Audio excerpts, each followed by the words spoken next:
on our website. So, okay. So Roberto's going to read first and then Peter. So it's a great pleasure to welcome Roberto. Roberto Harrison's poetry collections include Yavisa, Bridge of the World, Culebra, and many chapbooks, among others. He served as Milwaukee's Poet Laureate from 2017 to 2019, and multiple volumes in his Tropical Lung series are forthcoming, including Tropical Lung Exists and Tropical Lung Mitologia Panamena. And Tropical Lung is an expansive and visionary work, a project of re-seeing and reimagining being in the world, a hybridized dream of the world's breath itself.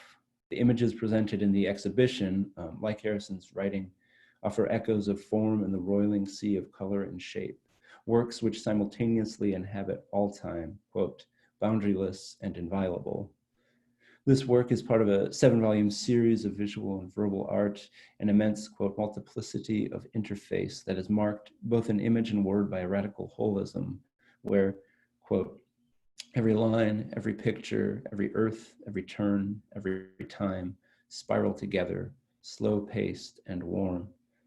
Through recursion and accretion, through a momentum that resists stasis while opening a necessary space for solitude and stillness, both exchanges which themselves resemble respiration. Harrison's Tech Alliance, quote, dissolves corporation into communion with nature.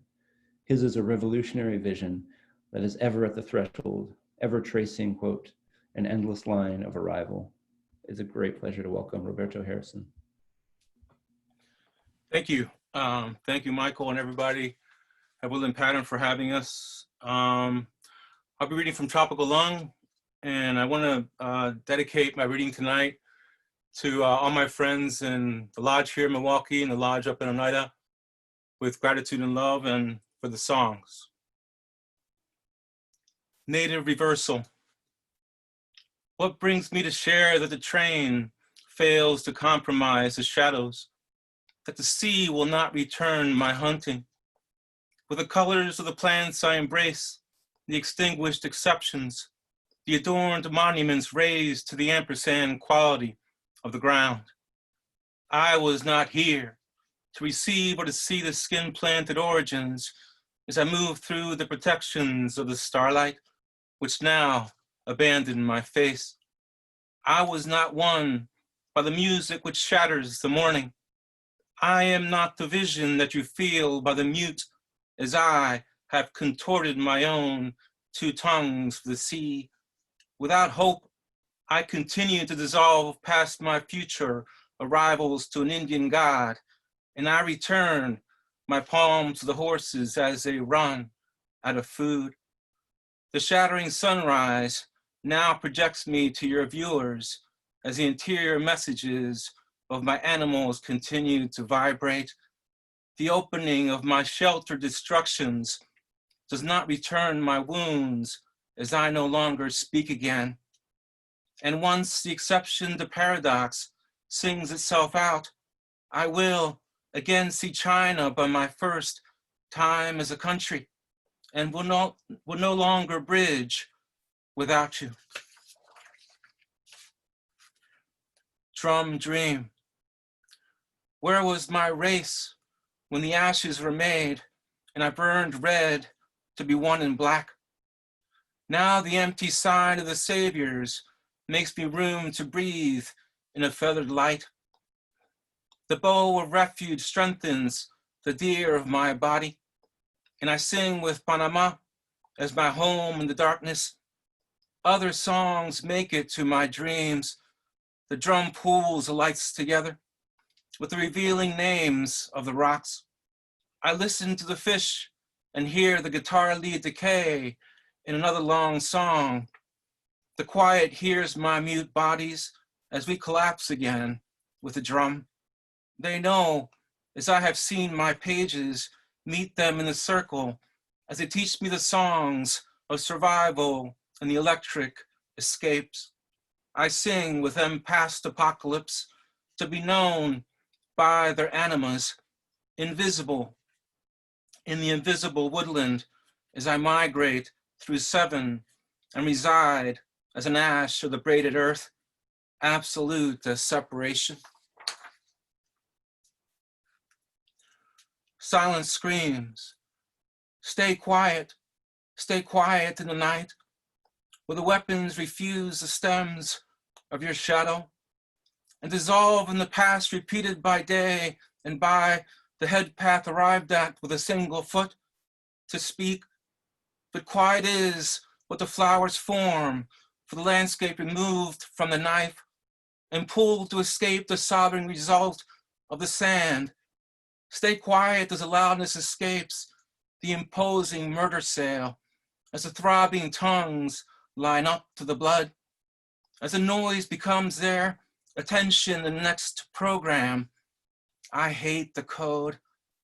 And whether we speak as the influence of the water does not help the portrayals of the star hit for seeing the night in silence, where one makes 7 by the unreported scene as a count and the sound belong to the sea.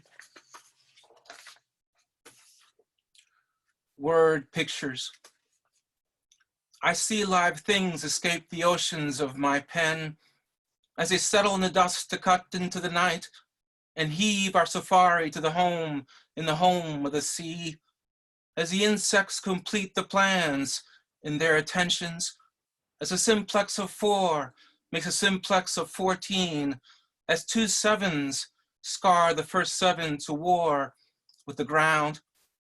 They were night by the male as a corpse, bred their seams to return the intent of the tapers and resume what the hunt by the human makes animals small. But to grow with the camp as a feat, mark the sea with a cannibal wound on the path, as a bison marks skies and the earth as a dark, and she marks us with nets made to hunt in the eyes, as a frozen protection proceeds. But give me your death in a complex of forms as I insect the force of our womb and arrive to the plants as they bleed. And I wash out my blood with the fire as I hold you, in light that the friends of the line resume with a heart of the death by the memory saved to the feet of the sea. I am the wound of the earth. I am made of our wandering. Shredded with others. I am a casualty in the last war of the wind. I once belonged to the wires, and I moved the others to join me in the first ocean of death. The center is cut by yesterday's tapers as they stretch to pull the leaves from the city where I waved the others on. Someone launches the sticks of the night as they pile themselves up for the fire. Peyote songs light up the sound, fused with the moon and the signals from the earth offered through the door. The stones ask what atrium they make and which animals hold us in life. I find no way to reject the sun. I follow the color of the street to unravel my wide dimensional host and open the wound of the light again. The animals cannot find me among the vacancies. In our 4th life, a father is destroyed by the fear of the trees. And in the 7th life, I do not stand for myself and meaning, except as a wandering exit. If there is a way to grow past the mountain, then I must find the line past the imposter. As they end cruelties in the heat, my voice unravels like the grasses, and only the willows know if friendship brings me another origin. But these languages are remote, and the ways of this part of the earth are muddy, and the sky arrives only to speak in the numbers of my infestation to the roots of my decrepit wilderness, in the silence that will not count. Identified patient. Wash away my body as the 10 globes of blood surface to wreck and turn the spiraling gardens of the split in the night.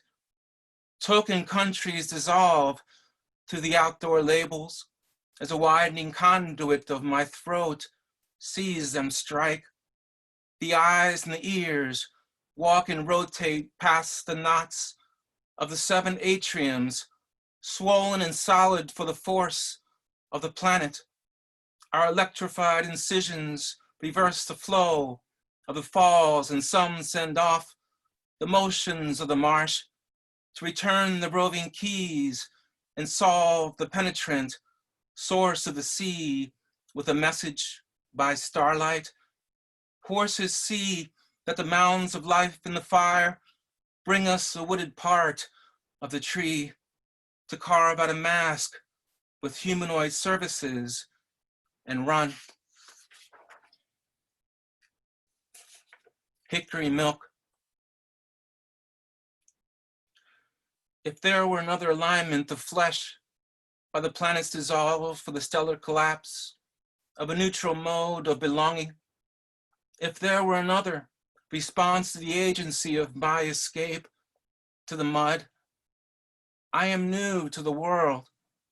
My directions randomize the network of sleep, while many delete the intentions of the diagrams of control. But the freedom that highs release to incrementally erase her decorative prisons under the bodies of a short eclipse, as 7 remains to return the birds of Panama and mark each sleep with an infinitely distant fish born from a central fire. The tearful return of the Exodus makes the lines of display ceremonies extinguished from a ballooning calendar of the continent. As to the Mississippians, they as I burn through the centuries so that my history is twisted as ours in the plants of the desert, where my faces are buried and the languages of each leaf remain preserved.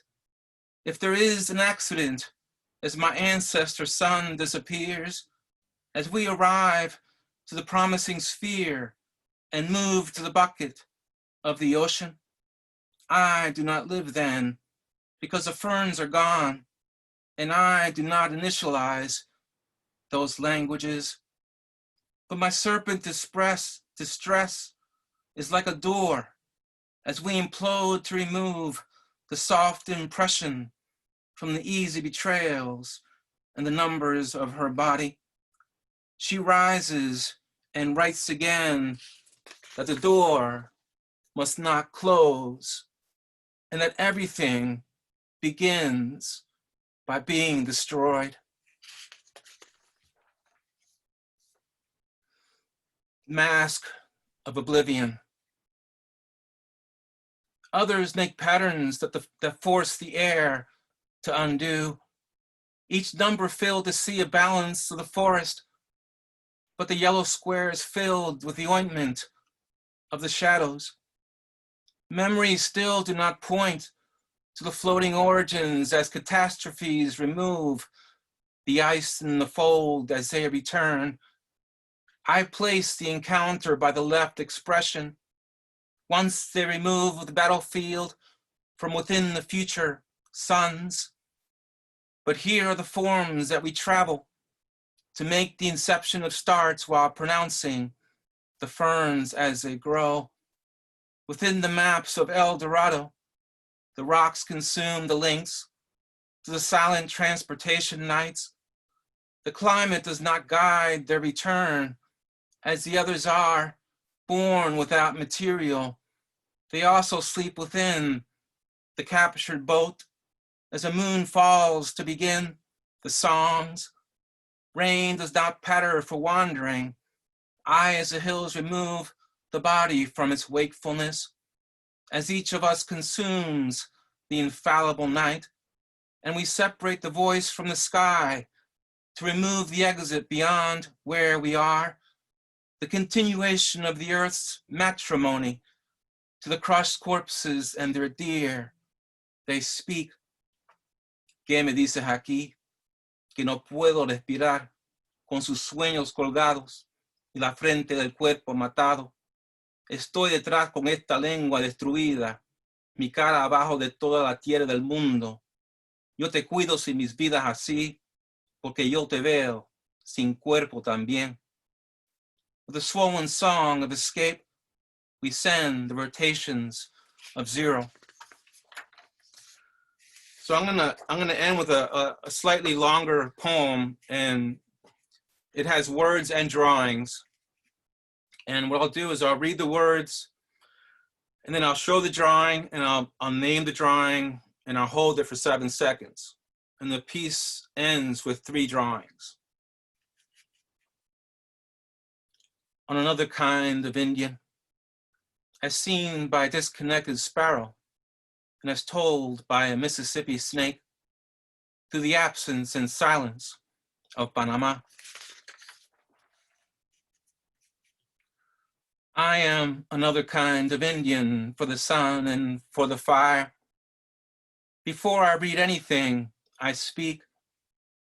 My words are carried over a big river with a commentary of light. Animal dreams penetrate the receivers in our cubital organs. Red bleeds through by black and white knots and settles there with the final insects as they mark the 11 places. When I speak once, there is more. When I speak twice, there is less. My origin consists of every climate, as each seed of the sky grows feet for the center of the earth. It moves violently with the heat and becomes a multiplier.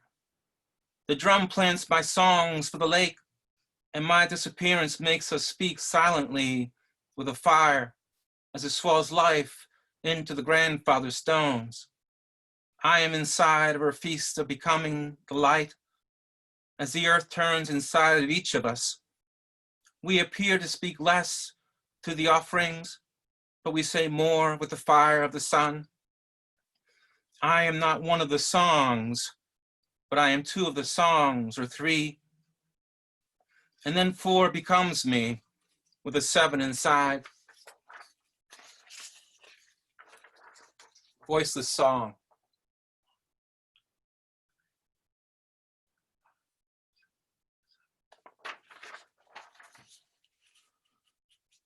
My family with long knives and sugar canes on 2 trees and 2 palms, but more so the hand-eye symbolists for emptier hosts that recover the islands and mainland and suffer for red. I am a small color of twilight and the least friend of the moon, with circular comments relaxing my face and with oceans washing my feet. My struggle for color filled swamps in a high rise and crumbles a city that calls me with stop signs.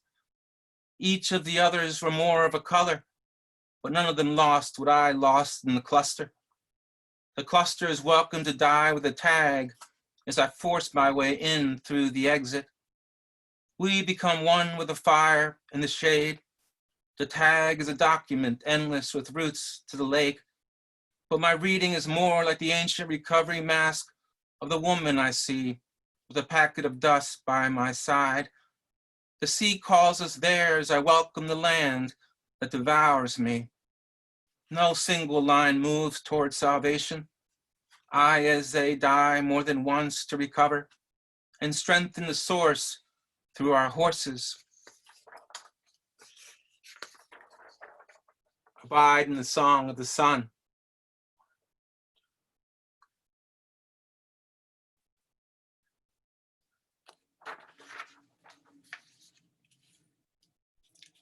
I know that the grass is the sponge for our blood, and that the trees are the perfection of night of the earth. I am called by inanimate people and ponder their voting for suns as I lay out the seeds for the forest of living and thought without knowing the sea. The frame of their windows becomes me as glass reflects all of the ghosts of the north that won't follow the line without water. The water is memory stored by the crucible cubit and heightened arboreal designs for the future of action. It moves to become the allure of the morning, dissolved by the tombs with the wind and the log to cross over the river. Fire gives me separate carcasses wandering out to the veils and the death of each origin marked for the sun. The sun does not populate others as winter removes all the rules for the wolves as they wander through sweat. Winter pronounces my name in the tropics as others find hosts to rewrite all the labels of thought on the chairs as we sit on the earth with no message. I'm good with death.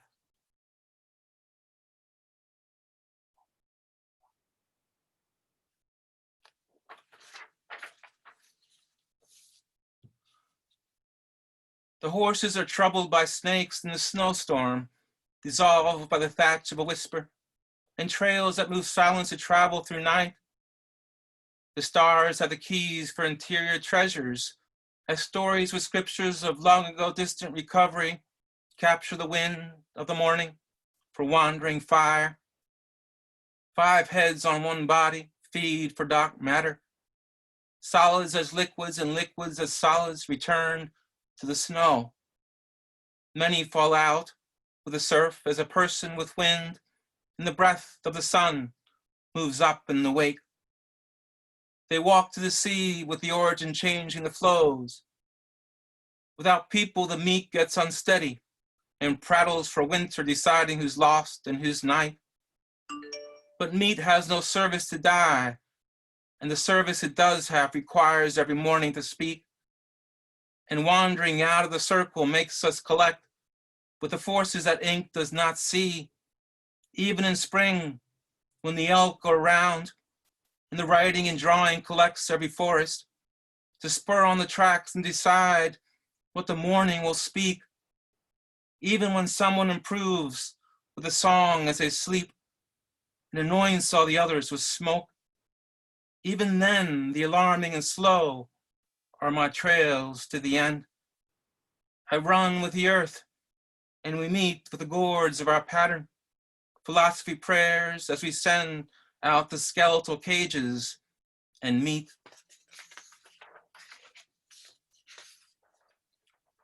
Face does not see.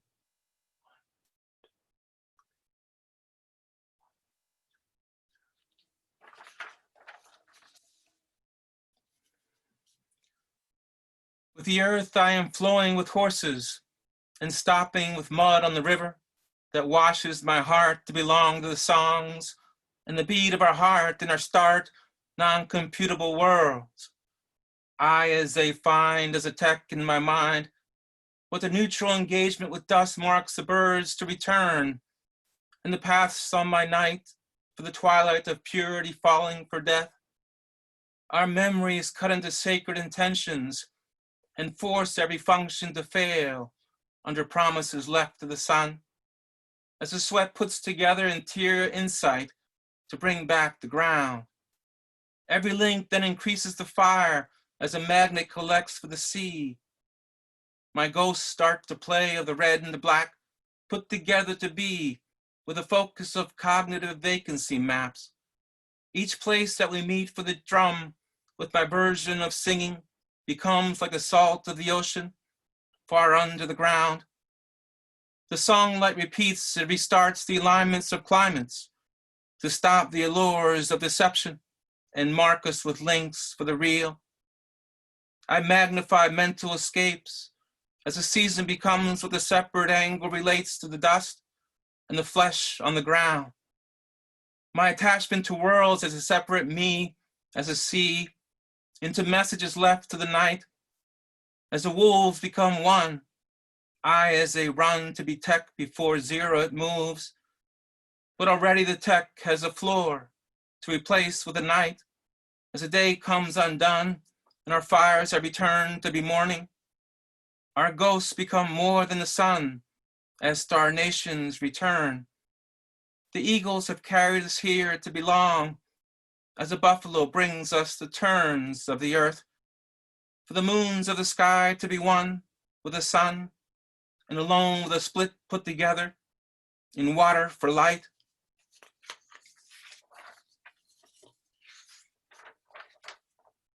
Anything can happen as the night sings.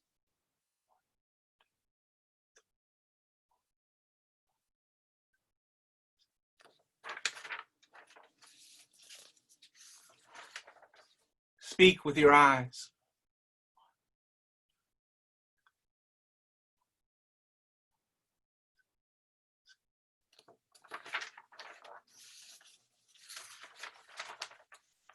Fire for the void.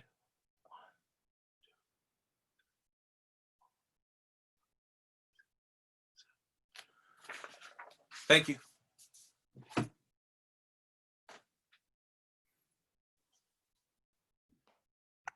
Thank you so much, Roberto. That was fantastic. Really appreciate it. Yeah, thanks so much. Okay, so Peter O'Leary is the author of several poetry collections, including Phosphorescence of Thought, The Sampo, and Earth is Best, and of critical studies including Gnostic Contagion, Robert Duncan, and the Poetry of Illness.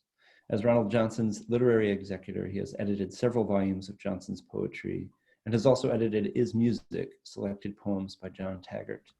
With John Tipton, he directs the small poetry press Verge Books. In O'Leary's latest, Earth is Best, we see the cohabitation of life and death, quote, being alive is already an end. As our individual impermanence is measured against our multi-generational impact, the crisis point of the Anthropocene, quote, evasive answers from the necromancers. With recurrent reverence for mushrooms, we find O'Leary foraging in the forest of language and ideas, whole holy ecosystems of thought urging us to seek symbiosis with the natural world. O'Leary traces mycelial pathways alight with euphoria and terror, hallucination and lucidity, which are, of course, not mutually exclusive. In all, it's a richly descriptive, incantatory, and musical work, which, as only poetry can, detoxifies. As O'Leary notes, quote, like mycelium, poetry processes toxins, poisons in language, poisons in thought, poisons in the imagination. At a time when language and thought can be almost unbearably toxic, it's restorative to heed O'Leary's invitation to, quote, go to the woods, go to the words. It's an incredible pleasure to welcome Peter O'Leary. Hi, everyone. Thanks, Mike. Thanks, Woodland Pattern. I got a lot of heart for Woodland Pattern. Thanks, Roberto. That was tremendous. And Roberto and I are going to be talking about his Tech Alliance exhibit after I finish conversation. So I hope you can stick around to hear him talk about this amazing project, this amazing production. So I'm really happy to be here, and I have to admit that I'm having a problem that besets the Zoom poetry reading, which is I have a cat problem right here, and this cat is. I love this cat. I mean, this cat is like the most charismatic animal I've ever known, but he's a bit of an a-hole, and he's gonna make that reading. So I'm gonna read 3 poems for you from Earth is Best, and then I'm gonna read 2 poems for you from the sequel to Earth is Best. Earth is Best is the second book in a trilogy about consciousness. The first book is Phosphorescence of Thought, which is a book-length poem about the evolution of consciousness. Earth is Best is about altered states of consciousness, but not necessarily drug states.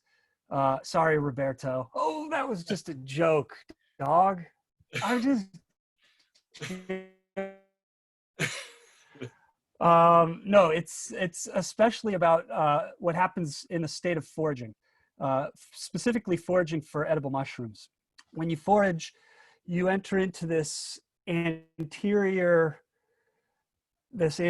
part of the mind, the imagination. It goes back to an early form or an early iteration of consciousness, and that's the thing. Well, it's very closely connected to poetry.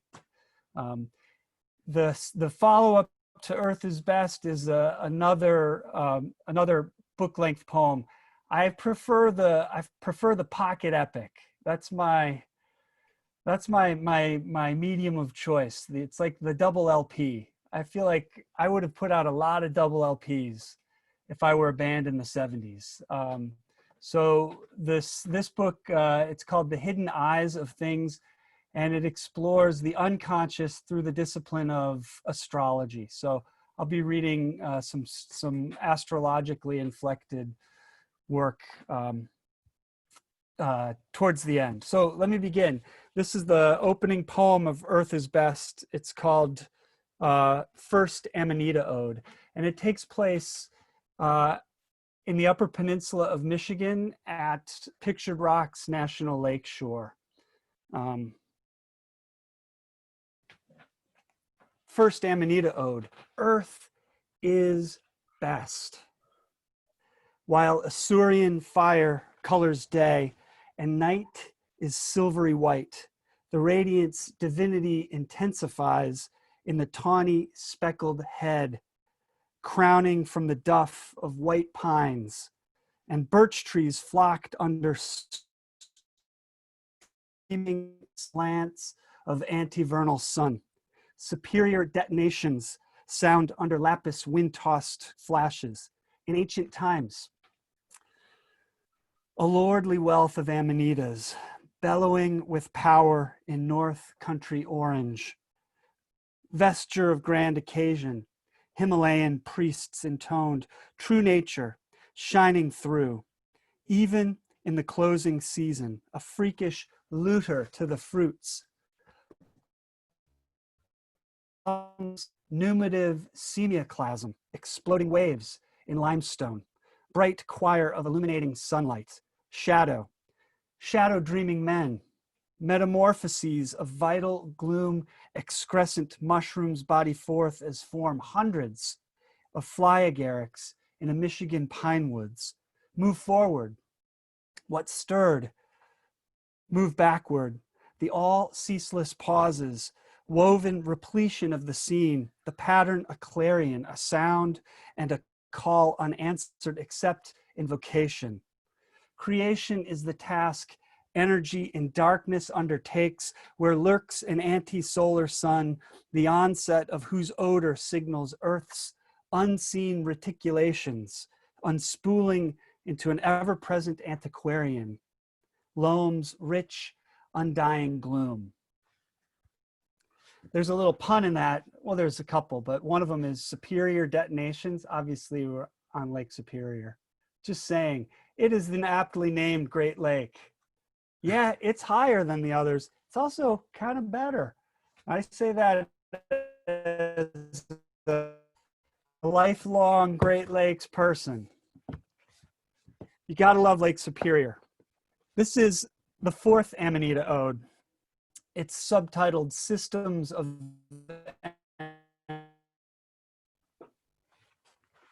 The energies manifest the innumerable names of God, Earth, Orosis, luminous beams attune our speculation, extended tendrils in the earth dusk, hectares of fungi, meshwork of minute shrouds, nosochthonic toxicity mycelia eyes. Nosochthonic means directed toward the earth. Nosochthonic toxicity mycelia neutralize. Mycelial auscultation listening, attunement to the world through its mushrooms. Eophanic harvest, argentious light tilts crisply in on. Esculent morel. Moot with a conical cap. More with a conical cap. Honeycomb pattern, rough and delicious. Or fume. Gush of morning light filtered through the trees, elm and ash, maple and oak, rank of morning nothing, mushrooms hidden in plain sight, brain of fronds, the oak's bases, mortal principle, lord of the secret way, light is the fluid in angelic dynamolysis.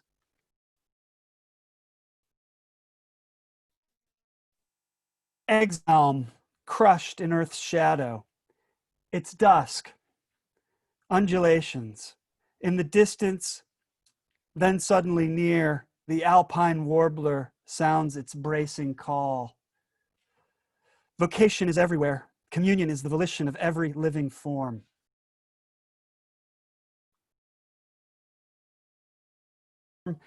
Is the manifestation of a system of energy. A tree is a system of energy. A mycelium is a long branching, filamentalously structured system of energy. Energy is the economy of the mycelium.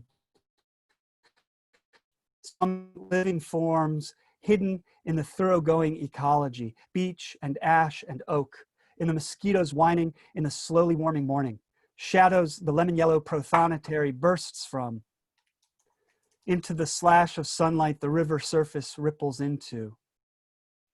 Fathom ye hymnic chasms myco-remediation inundates. As a species, humans are adept at inventing toxins, but inept at removing them from our systems. God put us on earth as toxins, mushrooms degrade. It's what we should do. I'm aware that there might be a little bit of Zoom lag with my connection. I'm sorry. Everybody in America is right now. And so it means that there's bandwidth issues. Actually, it's mostly in my house. That cat, he just went off to his own Zoom meeting. What's his problem? There was a quotation in that poem. Vocation is communion is the volition of every living form. That comes from a notebook of Robert Duncan's that I discovered when I was doing research at Buffalo some years back while I was working on my dissertation over 20 years ago. And that's, I mean, that's the kind of stuff he produced in his notebooks. It's just like a notebook toss-up. Vocation is everywhere. Communion is the volition of every living form. Let us tip our hats to the great Robert Duncan. One more poem from Earth is Best. This is a fan favorite, but for reasons that you will discover, not of everybody in my household. This is called 15th Amanita Ode, My Wife's Cough. That's the subtitle. Sounds like nothing else on earth. Seals trapped in an underwater cavern, barking in unison. Throbs of a chainsaw cutting into petrified cloud. Sonograms of a witch's cauldron. Pneumonia's dynamite, a puzzling, detonated speech form. It's a violence in her esoteric core, sounded out in nocturnal code, a phlegmy mesh of hexes whose tissue mushrooms might abundantly spring from.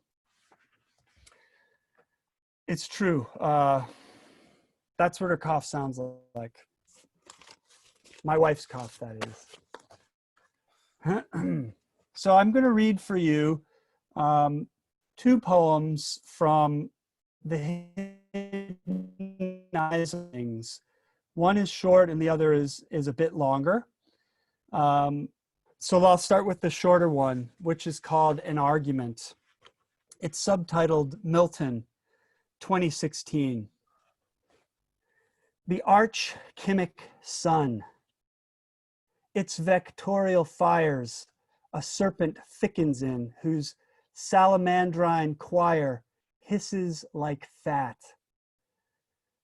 We believed resentment a form of prophecy. We railed against the tyranny of heaven. We formed a great republic. Now fools turn lies to gold, and transformation is a law in politics only.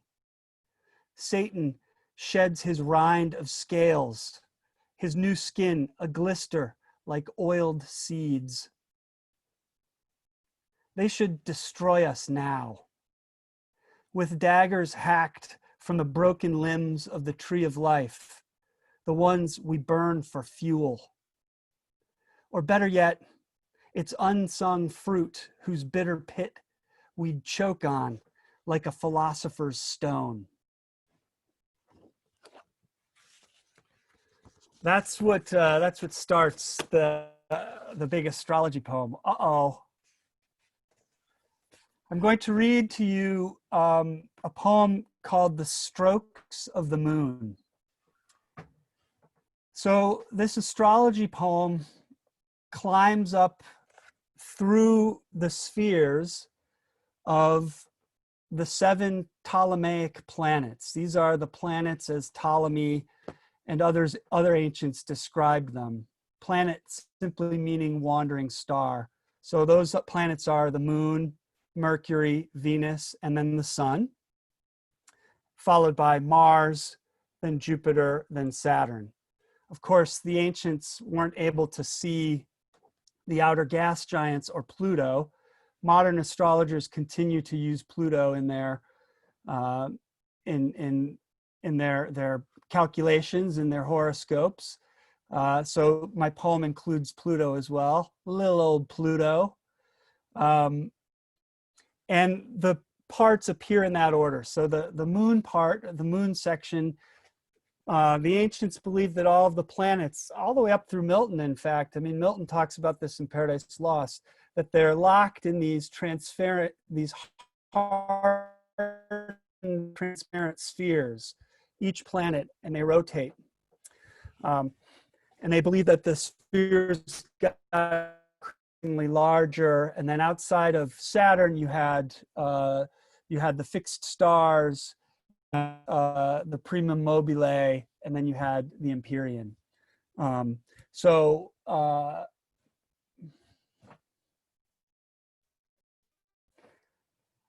It's told me my internet connection was unstable.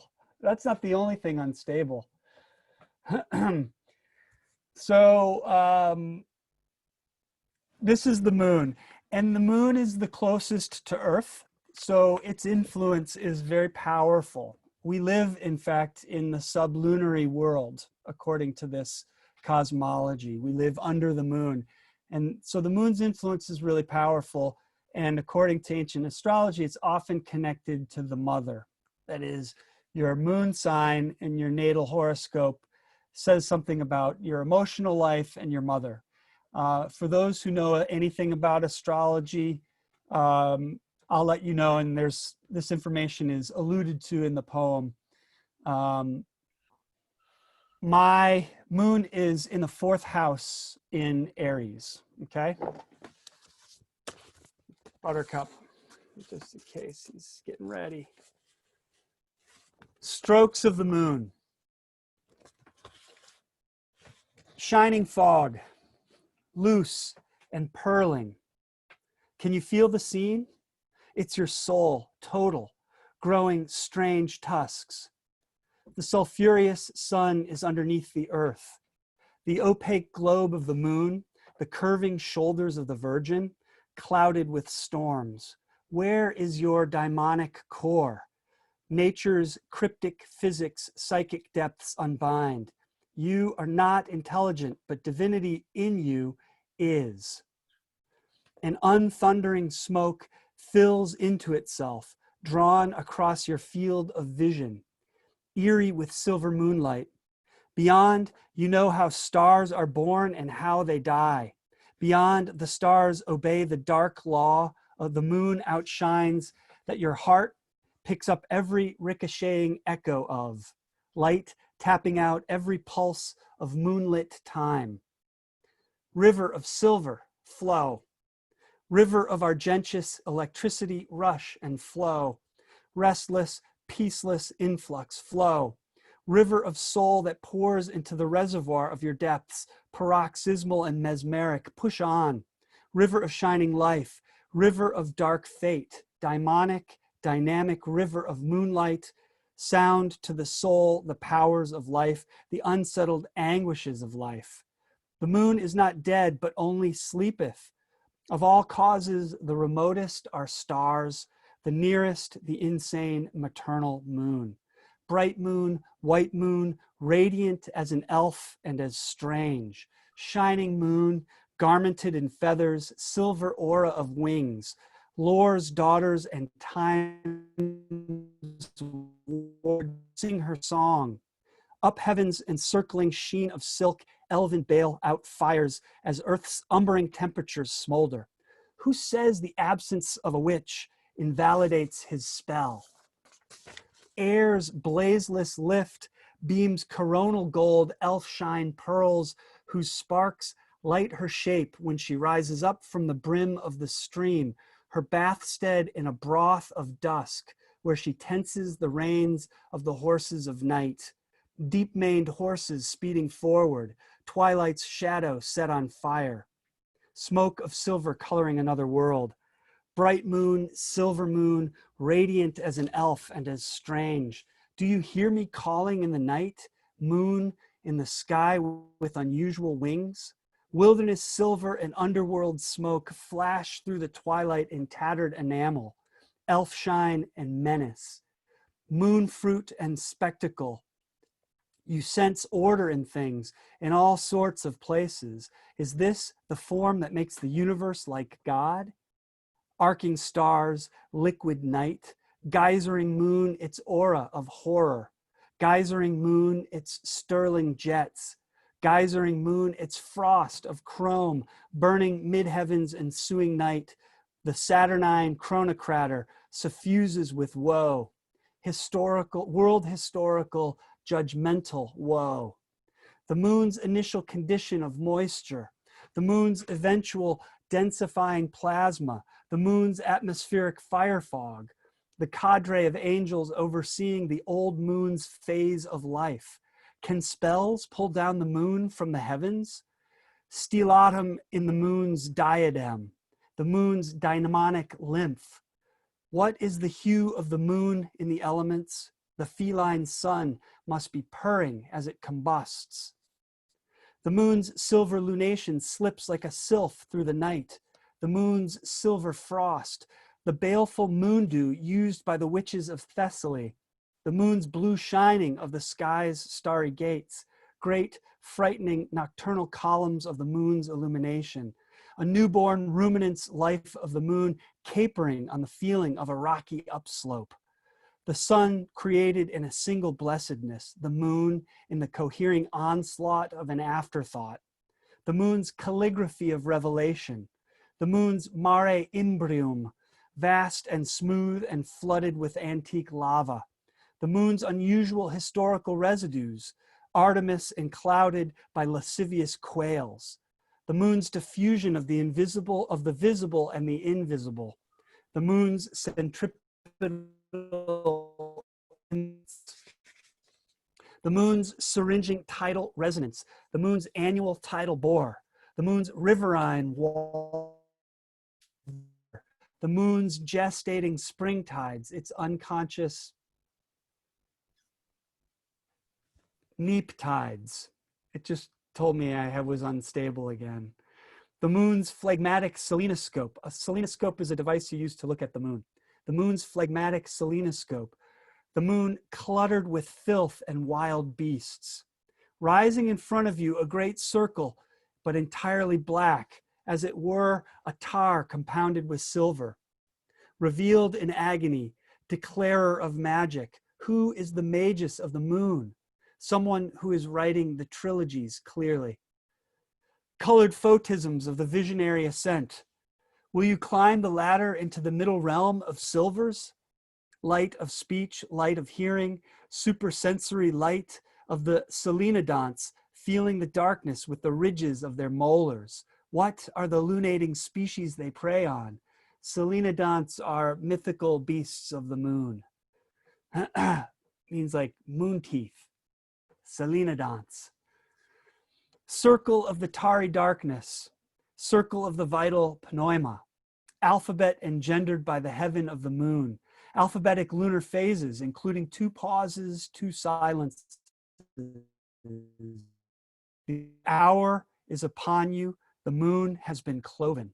The moon's daring crescent caught in the horns of the midwinter ram, the night's deepest portion strains the moods of, above the labyrinthine house of the mother, in which your life is wound. Brother, you've seen some monstrous things in the silvery moon's quintessential light, reknown there in your feelings like ribs in a cage, engraved by the maternal hand, a generational disappointment endures in, stroke by judgmental stroke. Do you hear me calling in the night, moon in the sky with unusual wings? Moon in the sky, you wilderness of silver, moon in the sky, sensing the underworld with your alluring and murry smoke of blue. Moon's predictive moistures, the moon's visionary rumor, floating above the abdomen of a medium, the moon's nighttime pneumatism.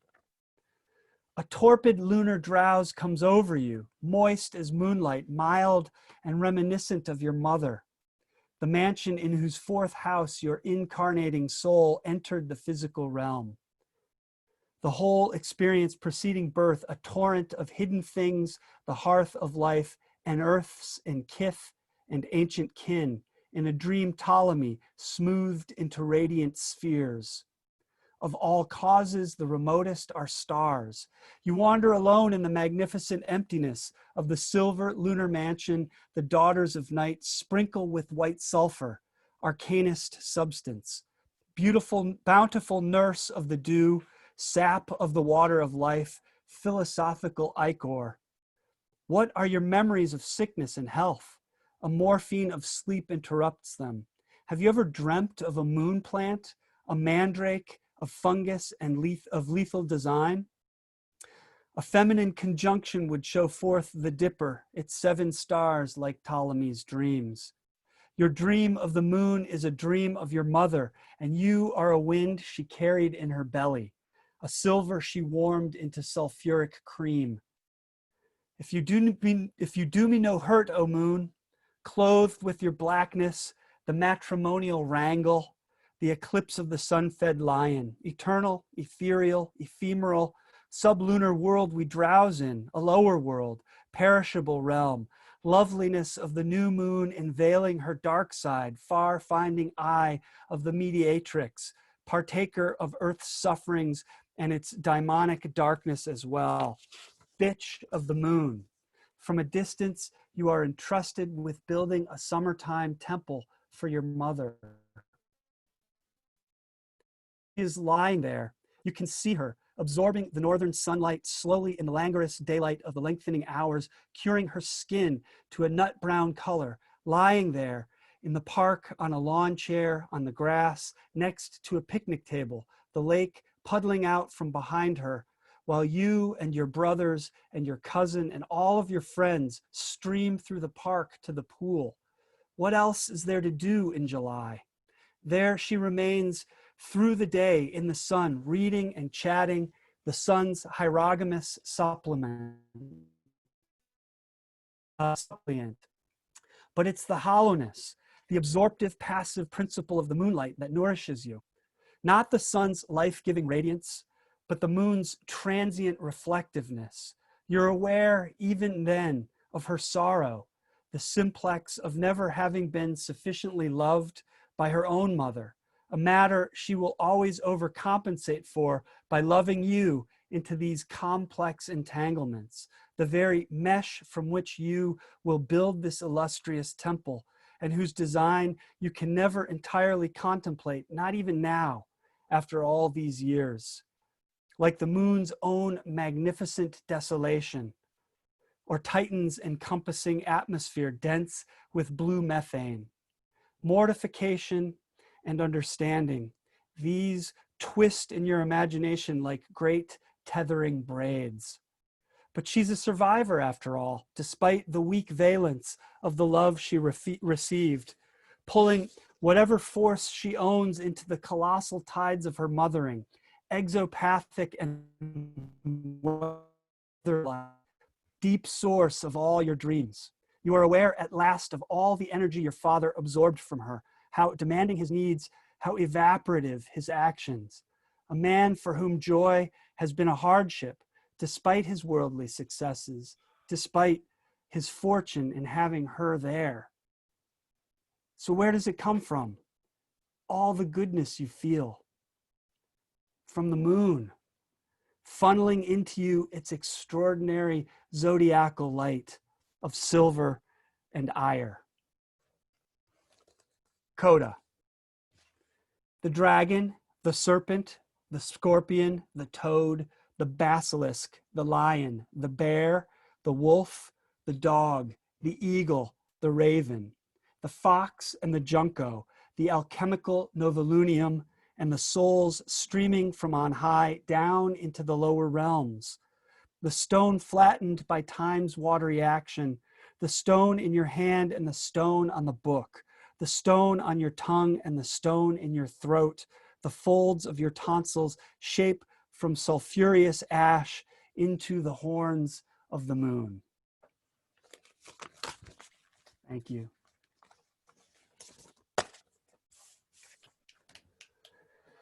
Thanks so much, Thanks. Peter and Roberto, both. And yeah, now if you want to just dive right into your conversation, I'll stop talking. I would, yes. Okay. This was my suggestion rather than a Q&A.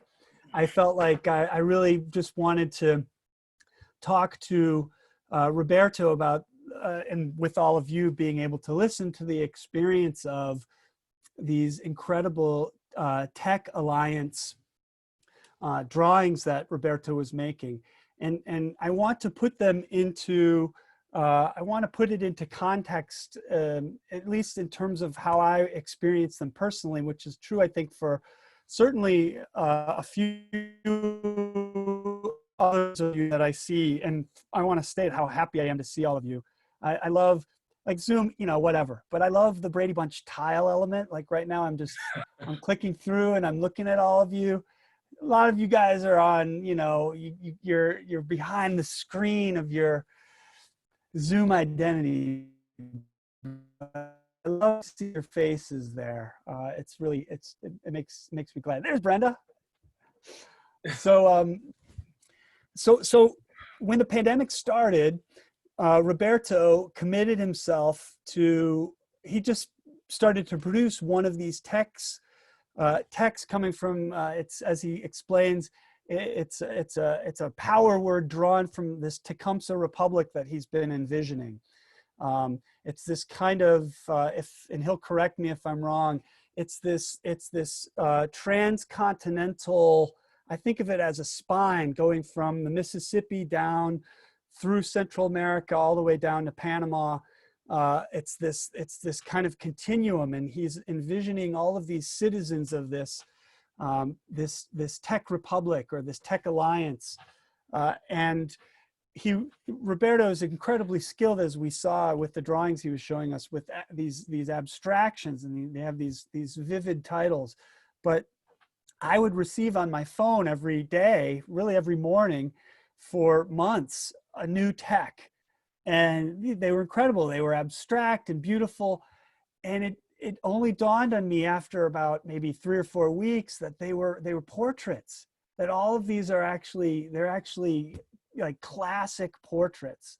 And I realized I was looking at the citizens of this Tech Alliance, and it just really magnified the project for me.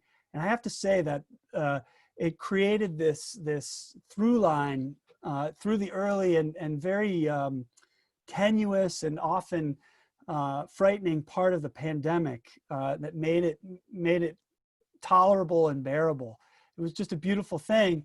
And then about a month and a half or so ago, maybe a month ago, the pace slowed down a little bit, but he's shifted into doing collages.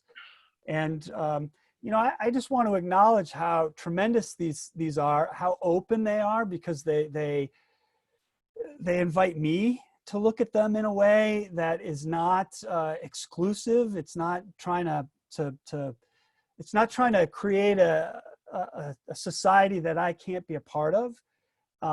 But they also have this beautiful strangeness and this idiomatic quality that I associate with Roberto himself. And I have to say, you know, fortunately there are many great poets, still in the world, and I'm pleased to see a number of them in the gallery here. But how many of us are really also like great visual artists? And we have one of these giants among us, Roberto, with this poetry and these productions. It's all part of this really involving and moving thing to me. I just wanted to acknowledge that, and then I know you're feeling a little sheepish about this, but I wanted you talk so eloquently about the meaning of them. I really love hearing you talk about how you made them. So maybe you could just talk a little bit about the materials and talk about maybe what happened when you shifted from doing the drawings to starting to work with collage. Thanks, Peter. See, I used to draw all the time when I was a kid, and I moved to San Francisco in my early 20s to be a painter. And then I decided that I had to figure out other things in writing. But I've always had drawing going on. And so one of the things I want to say is that they're not illustrations of the poems. They're on the same level. I mean, you know, and the text, I mean, I wrote a poem it's at the end of Yavisa called Tecumseh Republic. And that's where it started. And so I like the fact that text, T-E-C-S, sounds like T-E-X-T-S. So I wanted to have a way to refer to all my work, you know, with a sound, whether it's visual or words. And as to how I mean, like, my text started appearing at the end of the first book of Tropical Lung, which should be out hopefully next year. You know, they just started appearing in black and white, and the ones that I showed tonight were the first ones, and they weren't. I mean, there was one that was a portrait, and there's another one in that book that was kind of a portrait too. And I don't know where these come from, because I don't do anything but improvise, whether it's writing or draw, and it's just the way I like to start my morning. So I wake up early and I do a drawing for an hour and a half, 2 hours, maybe if I'm lucky. And it's just my way of, you know, feeling okay throughout the day. If I can do a drawing or a poem that I can, that I like, I'm pretty much set for the day. Tell us about the materials. Like what, because I was surprised they're pretty small. Yeah, they're 5x7. Yeah, so because you sometimes I'd talk to Roberto and he would show me his he'd be in his study and they'd be lined up on the bookshelves. I get to see them all like in a gallery, but so they're pretty small. And what you're using, markers and pencils? What are you using? I've been using fountain pens and markers. I think they're called Prismacolor markers. So yeah, I started off in black and white, and then I want to start using color. And so right now I have my collection of spiritual books upstairs. And I started feeling like I was kind of running out to read all these books and to really understand them. And so partly I wanted to make my drawings kind of grow out of this unfulfilled desire for spiritual growth. And so I have them all lined up in that part of my library. And then so now talk about the shift to the collage. Are the collages the same size or are they bigger? No, the collages are the same size. So so people haven't seen them yet, and I'll just describe them briefly, which is that there's almost always a figure of some sort in the center, and they're black and white predominantly.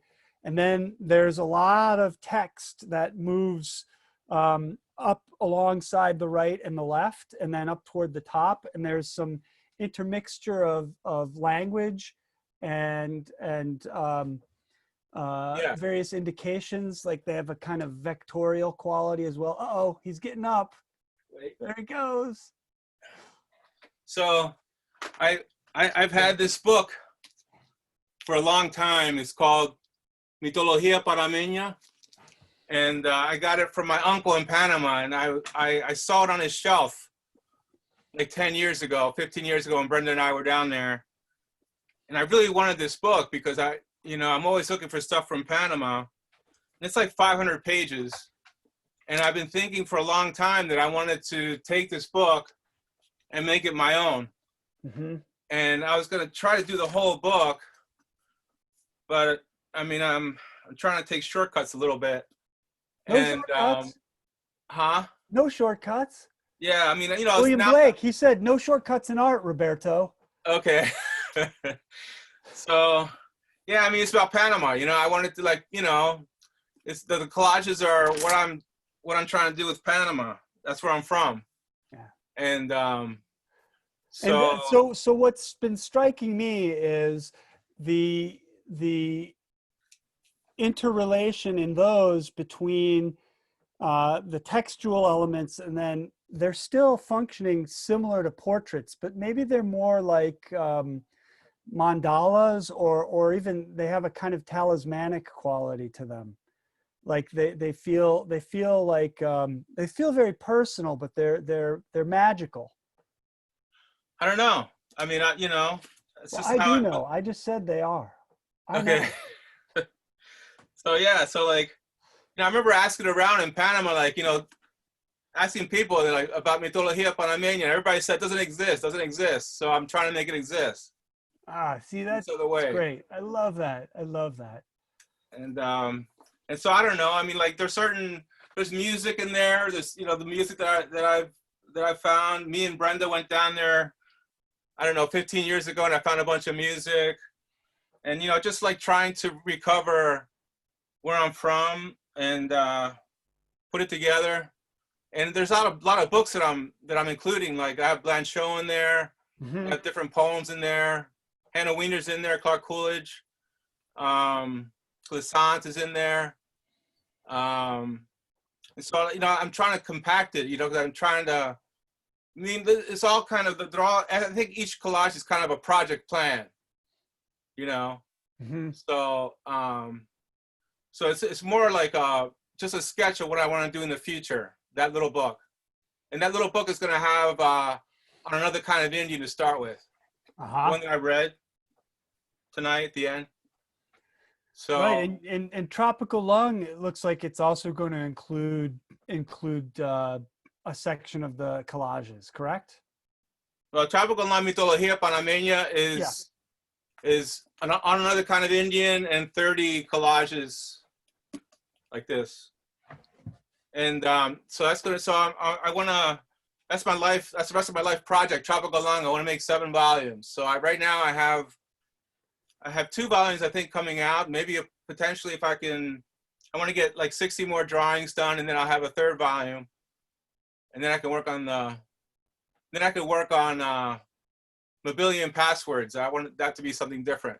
So in a way, I mean, I feel like I'm born in Oregon, I'm born in Panama, and I'm also born in Mobile, in all 3. So I'm putting them all together. Mm-hmm. Mm-hmm. Yeah, it's fabulous. I if any of you has not yet gone to the exhibit that Woodland Pattern is hosting virtually, just do yourself a favor and click over there. There's a statement that Roberto wrote about the Tecumseh Republic and the Tech Alliance, and there's also it's beautiful to see them all lined up. It's kind of similar looking at all of your faces on Zoom, but Thank you. If we were all mythological. Yeah, but thank you. I mean, I think a lot of what I'm trying to do is I put it all together. Panama and this country, being from different places. So I don't, That's great. Thanks very much. That was good. And thanks everybody for that. I'm not trying to MC for you, Mike. You can jump back in if you want.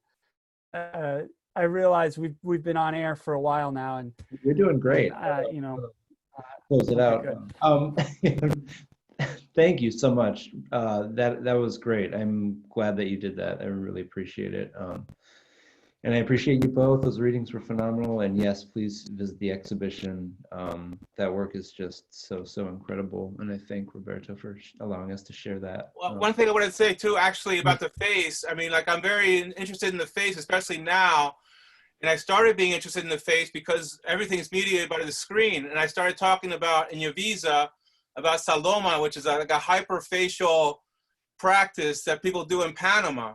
That's what got me started on the face. I thought that was like the perfect antidote to our screen mediated lives, because when we're face to face, we communicate chemically, and you know, we get our mirror neurons get activated. We have empathy for each other. And we're losing all that. And so I wanted to record what the face was for me before the face went away, and what the face might be in the future. And then I wanted to go from face to interface too, because I feel like we have to come up with different ways of, you know, having empathy, you know. And so like the face and the interface. So like I'm trying to do that. So some of those portraits look like something else. So like the interface also, like the inside face and the outer face.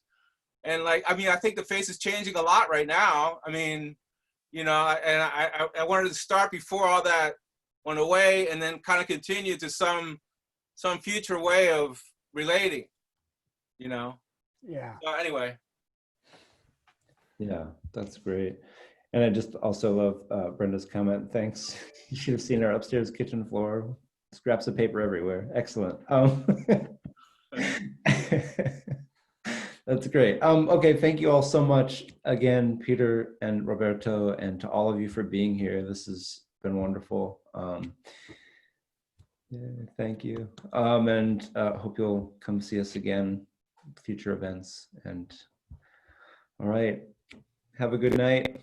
Thanks, everybody. It's great to Thank see you. you all. Thank you. Thanks so Thank you. much. Thanks, Roberto. Thank Peter. Thank you.